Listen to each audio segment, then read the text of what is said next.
Chelsea Jensen here. Tonight we are going to make fried fish with creamed kale and some home fries. Just a quick dinner to pop out for our kiddos. So I'm going to start by making our home fries so I can pop them in the oven. My oven's preheating right now.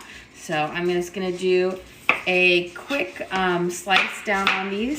I'm kind of cutting them like chips, so it's kind of like fish and chips dinner.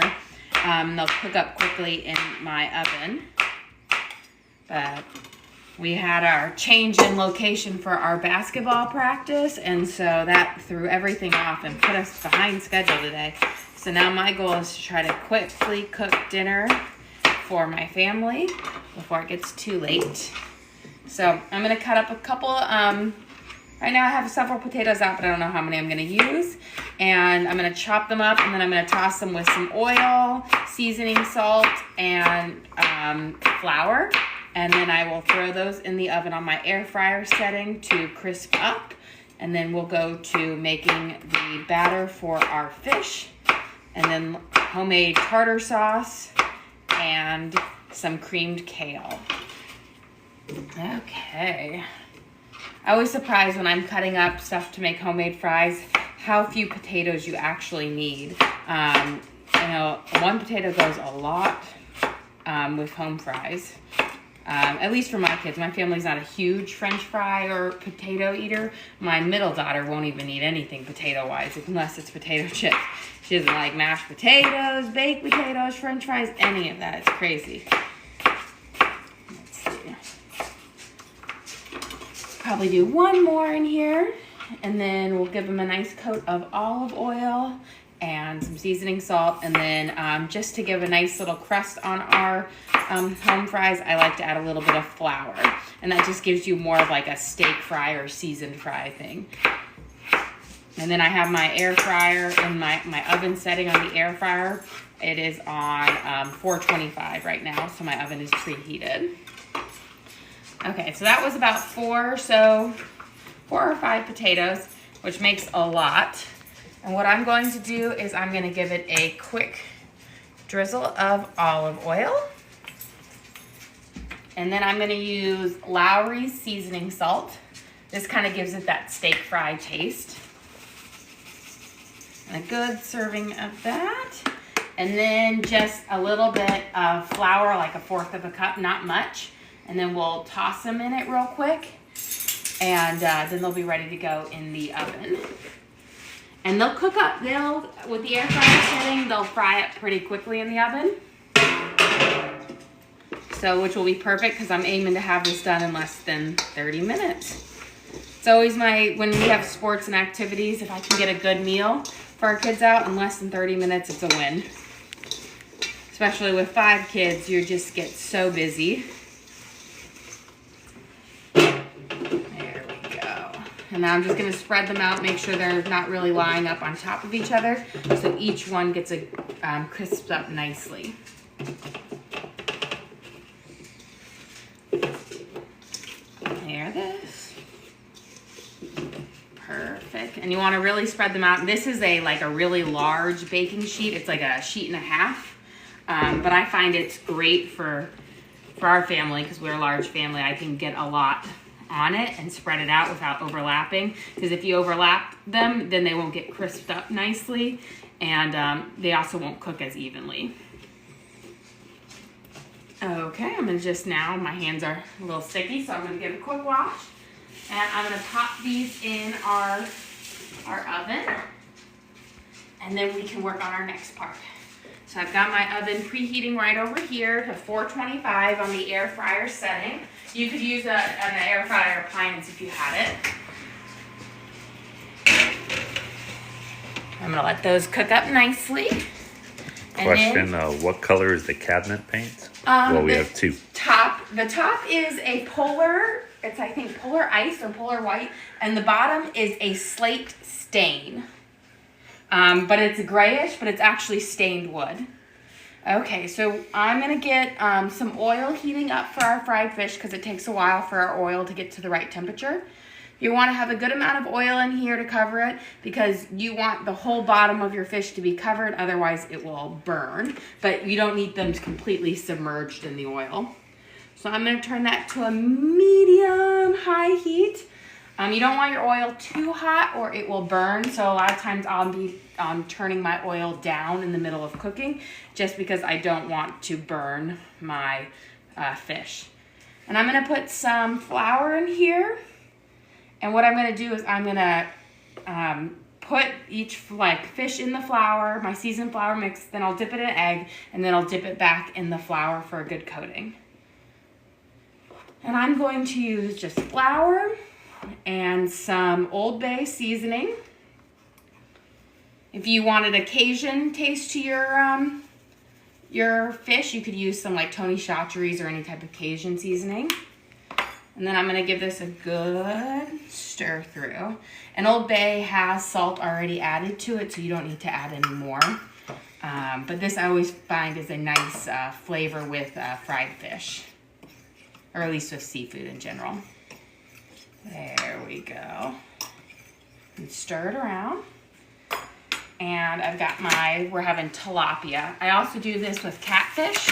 I just kind of see which fish is on sale. Catfish, I only buy catfish from a store that I've had it before from, because if you get catfish from a dirty river or whatnot, it doesn't taste very good because they're bottom feeders. So I always find that tilapia is always a safe bet when it comes to fish. It doesn't have, it's not a bottom feeder, so it doesn't have as bad of a taste sometimes. Fresh catfish from a clean river is delicious. So I'm gonna just start by coating each one of these in the flour, and then we'll do it again. But this is just so that the bread coating will stick. If you try to do the egg wash first and then do the flour, it will just completely run off. The egg, it needs the flour to adhere to it for the egg. And there we go. And again, we're cooking for a small army here, so I'm gonna have 8 fillets for our family. I have 5 kids, and then my husband and I, and then I also cook food for my parents. Okay, let's see, get this next one out.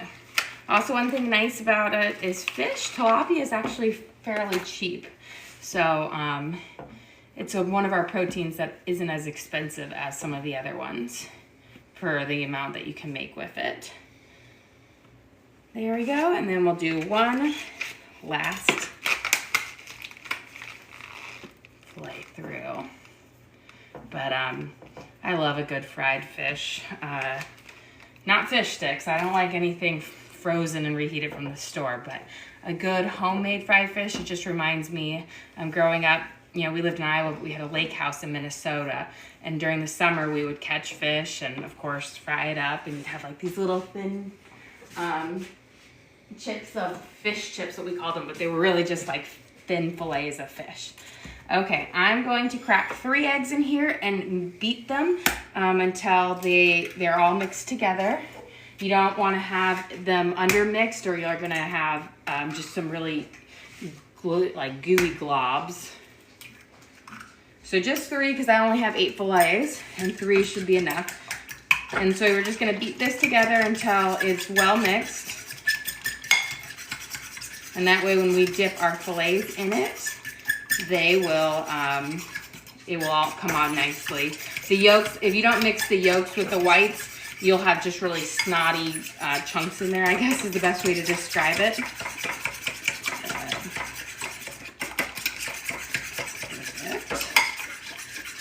So I've got my yolks, or my eggs well mixed. Toss this over here. And now I'm just gonna dip my eggs, or my fillets in my egg real quick, making sure I get it all wet. And then we'll go back into our flour mixture. And pull this hand up. I would try only to use one hand when I'm doing this dip, because if you saw this with the fried chicken earlier this week, the fried chicken cutlets, your fingers just get completely covered. And this is not going to be earlier this week I did a fried chicken cutlet and it had a thicker breading on it. This is just a very light fry on it. so the fish can truly speak. Just catch some people up about what we're making. Oh yes, so we are making fried tilapia with creamed kale and some home fries. So we just put the home fries in the oven, and right now I'm breading my tilapia that will fry up in some olive oil, and then I'm going to make a homemade tartar sauce for them because half my family hates tartar sauce, but I absolutely love it, and so I can't eat fried fish without tartar sauce. And homemade tartar sauce is the best. I can't do the store-bought ones. I just don't think they taste good. But it's really easy to make. So it's something that you can really elevate if you do fish at home. It's so simple to make your own tartar sauce. It's just mayonnaise, lemon juice, pickles, dill, and some red onion. And you mix it together, but it is just so much better than the ones you buy from the store. Okay, I'll dip this guy. And luckily, that's why I said this meal is pretty fast to make, which is great because when we have, I have lots of kids, as you said, but we do sports in the evenings. And today I left the house, I think at 5:30, got home with one kid around 7:40, left out the door at 7:50, dropped my other one off, came home so I could quickly make dinner. And then I'll go and pick him up, and he'll eat after everyone else. So unfortunately, my oldest boy will have to eat by himself when he gets home. But 'tis the life of youth sports. And then my last cutlet right here, I'm gonna dip right here, cover it. I think actually I have one more after this, and then we'll coat it real good with the flour. And I mix my flour with some Old Bay seasoning. That's going to give it a little bit of a seasoning to the crust and a little saltiness because Old Bay has celery salt in it, so you don't need to add more salt. And I think I'm going to double dip this one. I don't know. I don't think I got this guy. And then I'll have to give my hands a good wash because they are quite covered. And I can smell my oil starting to heat up, which means it will probably pass the sizzle test. I always wait until my oil is hot enough, so I'll drop a little drop of water in it. And if it sizzles right away, then I know that it is ready for frying.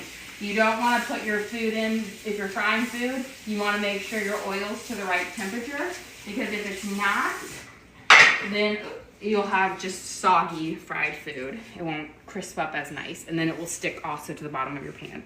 So let's do the direct test. Perfect. So that's when we know it's a good, nice temperature. Pop these in. Okay. And quick rinse. And luckily with fish cooks up fairly quickly. So I'm gonna get my tongs ready for when we need to flip them. And of course, whenever you're frying food, what I like to do is get a big sheet out and cover it with paper towels to soak up any of the oil that I'm frying it off. I use olive oil when I'm frying things because I think it's just a healthier alternative. But you could also use canola or peanut oil or whatnot. I've just found that I try to use olive oil as my substitute for anything that I cook or fry. Okay, I'll have that ready for when we're flipping out. Now we're gonna make our creamed corn. So I've got a skillet right here, or my creamed kale, not corn. And I've turned my heat on to about a medium high. And I'm gonna put a little bit of oil in there. And for this, you really just saute your kale until it starts to wilt. Add some garlic salt and a little bit of cream. It's so simple, but so delicious. And you'll need to add your kale like in kind of in bunches because it's really poofy, but it does wilt down. I got a couple of my kale jumped overboard. There we go. So I'm gonna have My kale's starting to cook here, and I'm gonna just sprinkle a little bit of garlic salt on it right now. I don't add my cream until the very end because I find that it will evaporate and burn at the bottom if you add too soon. But our next step is going to be making the tartar sauce. Now, this is my favorite part of the meal, but I need to just clean up a little space over here. Put my fish right here. And clear out. I need my mayonnaise, and I need lemon. I need a red onion. You want to use a red onion, not a regular onion. They're just too strong of flavor. And pickles. And I'm just going to get myself out a cutting board. There we go. So I have a clean work surface for this one. And now I need a bowl. Put a spoon while we're at it. And what I'm going to start off is I'm just going to scoop out about a cup or so of mayonnaise. I kind of eyeball it. A cup of mayonnaise. It might be a little bit more, but I love tartar sauce. I hear my kale over here starting to snap, crackle, and pop. So I'm just going to use my tongs and gently try to flip it.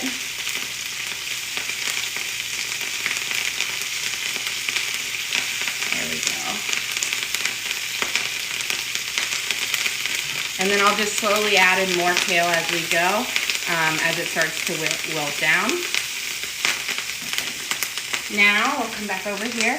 I'm going to mince up some red onion. Why did my knife go here? Clean this guy up real quick. And you're going to want to do a fine dice on your red onion because you don't want it to be too thick. You got to think about when you eat tartar sauce, the little chunks in there are rather small. So you're going to want to do a fine, like a minced. You want to mince your red onion up. So I'm going to cut it in half. I'm only going to use half of it. And what I'm going to do is I'm going to do some really fine slices.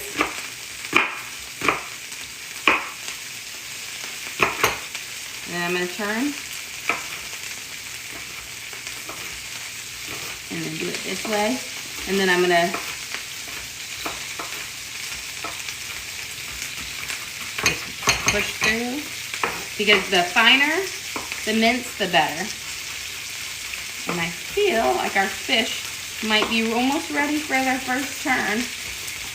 You can see, I'll pop over here, our oil is starting to get golden around the edges on our fish. That's, once it gets a slightly darker, we'll know it's ready to flip. Okay. So I'm going to really mince this up nice and fine. Because I want to have small bits in my thing. And I'm just going to scrape it up and put it in here. And then we are going to chop up 2 pickle spears. You can also use baby pickles and just cut those up as well. But pickle spears is what I had. My middle daughter loves pickles, and I find my baby pickles always disappear. And I'm just going to kind of cut them up in a small, just like my onions, and just mince them because we don't want them to be too big in our tartar sauce. And the acidity from the pickle juice that's on these, as well as from the lemon juice, really freshen up the tartar sauce and doesn't make it as, I feel like store-bought is very slimy. It makes it more fresh. But I'm thinking give this a quick turn. Ooh, we're getting some nice browning on our kale, which is perfect. Smells too yummy. And I think our fish is ready to flip. Look at that nice golden color.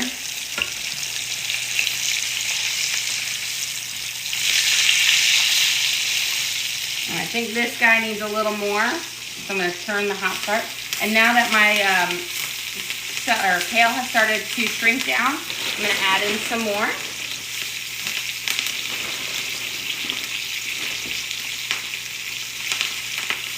going to turn my heat down just a little. But I want it to, you see how I've got some browned edges on it? That's exactly what I want with my kale. I want it to have a nice crispness to it while the leaves also get delicate. Perfect. Add a little bit more garlic salt. And then we can finish up working on our tartar sauce. Perfect. So I'm going to finish mincing up these pickles over here. I find like when you're cooking, be prepared to do a lot of multitasking. In the beginning, it might feel daunting that you're just jumping from one place to another, but you kind of just learn to go with the flow. And, you know, I always say keep a steady eye on what you're doing. Okay, I think this fish might be ready to flip. Good, perfect. Turn it down a little. Question, what kind of fish is it? This is tilapia. I like tilapia, I feel like has a nice clean fresh vein. And it's not as thick as cod is. It fries up a little bit nicer than cod. Cod can be really thick.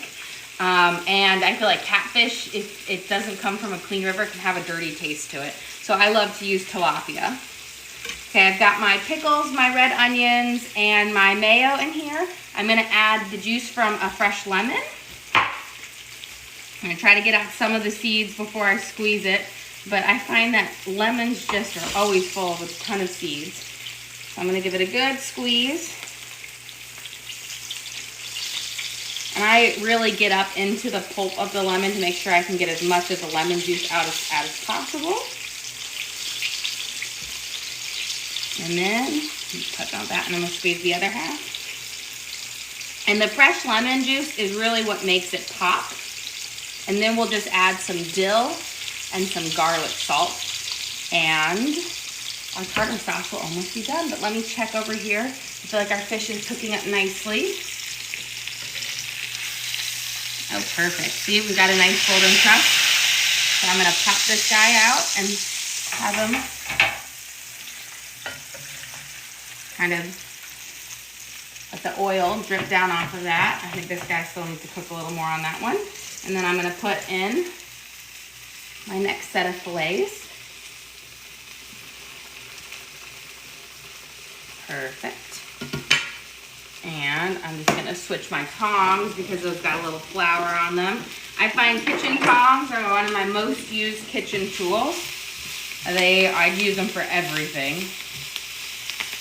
Especially because I use a lot of non-stick, so I always make sure I buy kitchen tongs that have some silicone on it. And now people want to know what kind of oil. I'm using olive oil, which since I'm not frying them at such a high heat, you can use it. Olive oil has a burning point, but I've never had mine go to the smoking. And I find it's a little bit more heart healthy than some of the other oils out there, but you could definitely use peanut or vegetable oil if you wanted. But I just prefer olive. And that way I only have to have one type of oil in my house. So I've got my creamed kale over here. I poured in a little bit of cream, and I've been using garlic salt to season it. I'm just going to pull up a bit and see if I need to add any more. Perfect. Do a little toss more. And I'm going to turn this down to real low so it doesn't completely evaporate. And let's check on our home fries real quick and see how those are toasting up, and then we can finish off our tartar sauce. Perfect, they're almost done. They're starting to get a nice golden color on them, which is what we want. They'll probably be done in about a minute or two. And people want to know what temperature you're cooking the fish. I have my oil just now at a medium.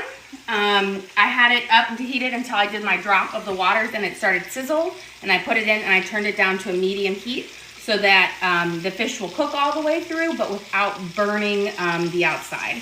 Most people, when they fry stuff, they cook it on too hot of oil and it burns. So I'm always like, make sure you have it on a lower heat. That way you can cook it longer and cook it all the way through. Fish cooks up real fast and easy, so it's not so much a worry, but if you're doing chicken, then you could get raw chicken in the middle. Okay, let's finish up our tartar sauce over here. So for those who've joined us late, I have some mayo in here, about a cup of mayo, a small red onion minced up, and then a pickle minced up. And now I'm gonna add some dill. You could use fresh dill if you have it, but I just have dried. During the summer, I have more fresh dill. So about, I don't know, like a teaspoon of fresh dill or dill or fresh dill. We got a question. Are you professionally trained or just? I am just straight learned it through the years. I've always enjoyed cooking, and so I've just practiced all the time. And you practice until you make it. People have been cooking since the beginning of time, and you don't have to be a fancy trained to make good food. You just need some practice and know that you're gonna make a lot of mistakes along the way. Okay, so here, our tartar sauce, I'm just gonna give it a little taste, make sure it has, perfect, don't need any more salt. You could also throw in some pepper if you want. I prefer mine without, but it was really simple to make. Just a cup of mayo, minced red onions, minced up pickles, dill, garlic, salt, and juice from one fresh lemon. And boom, done. Okay, these cream kale is done. I'm gonna go grab our home fries out of the oven because I know those are done. They were just about done when I was there. So I'm gonna get my home fries out of the oven because I know those are done. They were just about done when I was there. So I'm gonna get my home fries. And for those who joined us late, I just sliced up some russet potatoes, and then I coated it with olive oil and flour and seasoning salt. And you can see they've crisped up nicely, and they're kind of like potato wedges, but a little thinner. They're like fish and chips. It's kind of our theme. And I'm gonna just take a spatula and slide it under real quick and just kind of pop them up. You see that nice golden crust on the other side? It's perfect.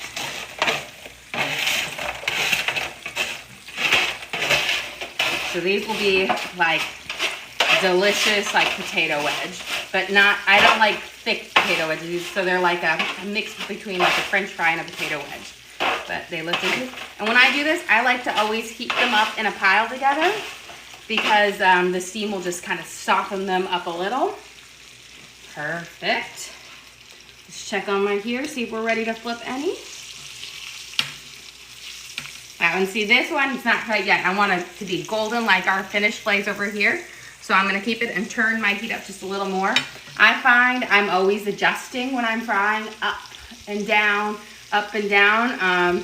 But that's because every time you add a fillet in, it's cold, and so it's gonna cool your oil down. So you end up turning up a little bit, but then your oil has risen, so then you turn it back down. So it's just keeping a watchful eye, and just making sure you don't just like leave it there and then all of a sudden, boom, it's burned. But that's why I always say, get your oil hot before you throw it in, then turn it down to a medium.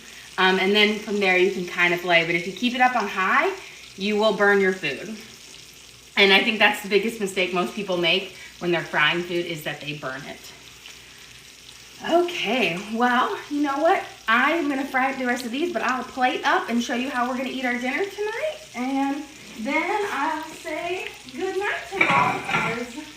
You just want to go over a quick summary for everyone? Yes, before I plate up, yes. So we have our tilapia that I seasoned with flour and Old Bay seasoning. So I made a flour and Old Bay mixed together.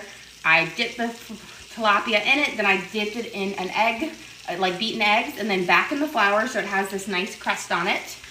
And then we made creamed kale, which is just kale, a little bit of olive oil, sauteed up, and some garlic salt, and then we add a little bit of cream at the end, and it really helps the flavor stay on it. Then we did some russet potatoes where we cut it up. I tossed them in olive oil, flour, and Lowry seasoning salt, and I popped them in the oven on my air fryer setting for about 20 minutes at 425. And then the star of the show, I love this, my homemade tartar sauce. So a cup of mayo with some minced up red onions and a pickle, some dill, juice from 1 fresh lemon, and garlic salt, and boom. And we got some questions if we're on any other platforms. We just started up on YT. If you guys know what that is, link to it's on your profile page. Yes, and then, you know, I think we're on like most of them, but we're just fresh and new to this.